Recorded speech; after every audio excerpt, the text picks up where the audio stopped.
Hi, I'm Jeff Schumacher, and this is my twisted, random, and wild movie review of Rush, starring Liam Hemsworth and Daniel Bruhl. Yeah, there's a lot of different perspectives on the movie in terms of the perspective of everyone else. No, not really that. The perspectives of the two make it a dynamic and kind of a movie where you wish you were a race car driver.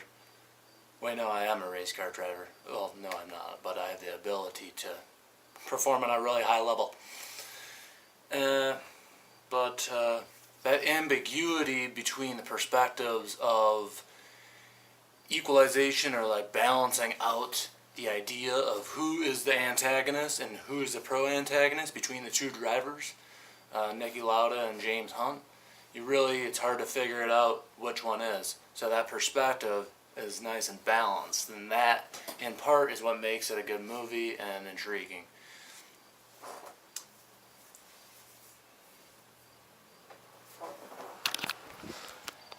Things in your life seem like they have to go down a certain general direction. Doesn't mean that's necessarily the case. You have to unlock things, so to speak, to get. Maybe it's about race car driving, but it's about two race car drivers who actually have a lot of competition together. It actually makes a lot of sense if you think about it. Just think about it for a second. It makes sense. Two drivers with a lot of competition. They're always number one and number two. We're doing a lot of engineering. You don't think this is going to work? Well, you watch the movie. You understand what I'm saying in the videos and all my expressions. You think about it yourself. Get the movie.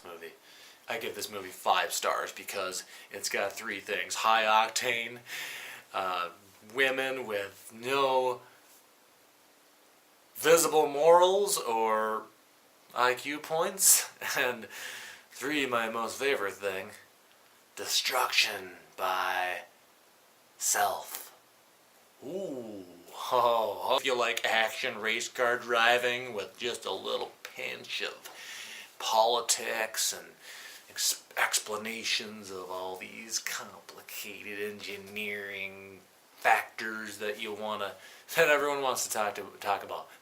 not just you, man. That's what's up. Now, to talk about the directing of this film is a little bit different, because when you look at directing, when you seek to describe directing, in order to do that, we have to really talk about what directing is, and that analyzing and evaluating and judging directing comes down to accounts and balances. Directing is about counseling and guiding the actors and the crew. It's about organizing the sequencing, and it's about making creative decisions on shots, and how organizing shots and working with the cinematographer creates its own unique style that goes off of this predetermined material, like the dialogue, the script, and the overall story, and what everyone already knows. So it's a little hard to do. It's about counting shots. It's about lead-ins and about connecting visually and along with editing the plot, the script, the narrative in a way, tying it all in a dynamic way. So in Rush, I could use as a great example of Ron Howard's success in directing this movie, this film, is because look at the variety and the rhythm of the shots, and really you have to go through the movie from front to back and almost create a commentary over it if you really want to get an immaculate analysis on the movie's direction, that is. But for example, the scene where Lauda is going to the party with Raggadazio, and they get into an argument basically because Lauda's not being nice to him, and Raggadazio isn't having it, abandons him in the car. Lauda is pretty much taking that as his disinvitation, even though he could go and really make up to the guy.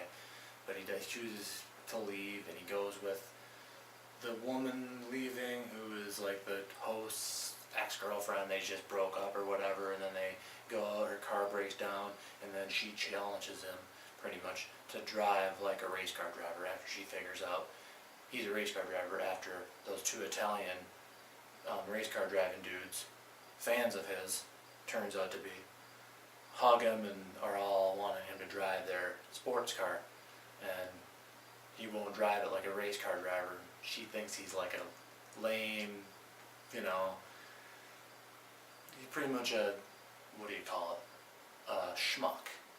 And so then he takes the challenge, he starts driving like it, and then when in the middle, you know, he figures out, hey, this is a great thing.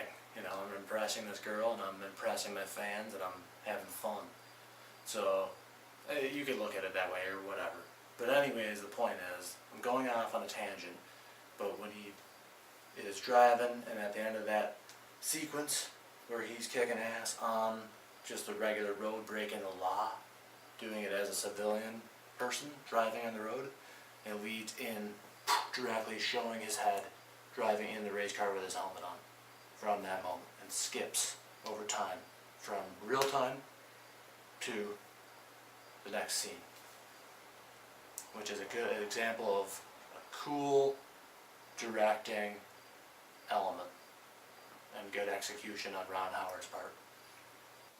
Ooh, ho, ho, surprising, huh? One is on a path of distraction, deviance, wedding, elation.